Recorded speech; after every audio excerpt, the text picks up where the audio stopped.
Alam mo kung bakit maraming gustong mag-vlog pero konti lang yung tumatagal.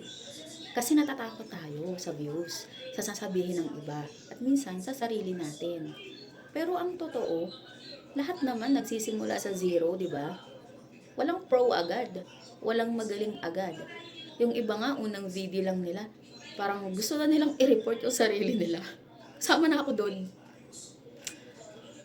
Kung may gusto kang gawin, kahit vlog pa yan, content, or kahit anong pangarap, simulan mo na. Hindi mo kailangan maging ready. Kailangan mo lang maging consistent. Baka ngayon, wala pang nanonood sa'yo. Pero balang araw, ikaw na yung pinapanood nila. Kaya simulan mo na. Okay, recording na ba? Ay wait, parang ang pangit ang boses ko. Ulitin natin. Kung matagal mo na ako napapanood. Actually, hindi. Kasi wala naman akong consistency dati. Yung tipong nag-vlog ngayon, tapos mawawala ng 2 weeks, tapos babalik ulit, parang multo. Alam mo yung gusto mo naman talaga, pero ikaw mismo yung humaharang sa sarili mo. Diba? Ang cringe, no? Sino ba manonood sa'yo? Wala nang kwenta yung content. Tapos biglang, okay, bukas na ulit. Eh yung bukas, naging next week, naging next month, naging next year.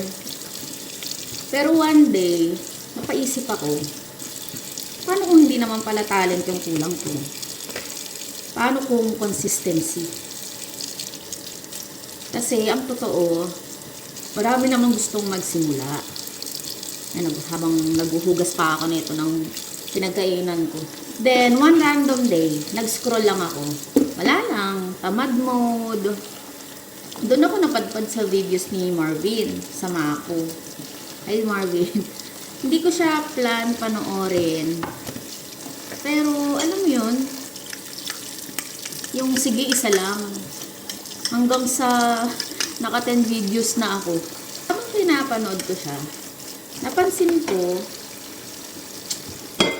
hindi naman kailangan perfect. Hindi kailangan sobrang galing agad. Hindi kailangan may million views agad. Ang kailangan lang tuloy-tuloy. Doon ko na-realize. Kaya pala ako nahihirapan. Kasi, pa-start ako ng pa-start. No, sige, ulit. Pero, hindi naman talaga natutuloy. I-video ko siya, tapos i-delete ko lang ulit. Tapos wala na, kakalimutan ko na siya. Parang dyan lang yan eh. Membership, oo, meron. Workout, wala. Ganun ako sa vlogging. May camera, may idea. Pero consistency, ayun, nawawala.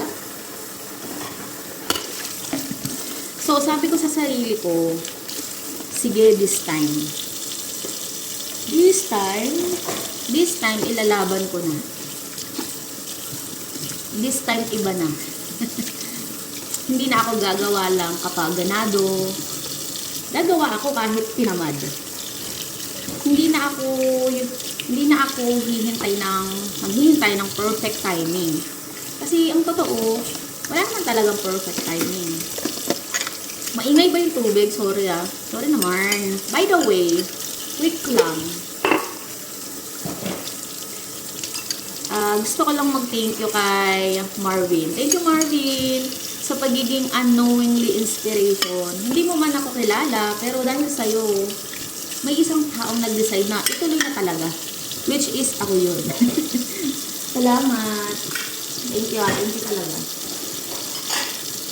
Tulad yan. Parang tinitingnan ko pa yung view ko. Pero okay lang yan. Ngayon, eto na yon. Hindi na ito try lang. Hindi na ito yung tignan natin. Commitment na to.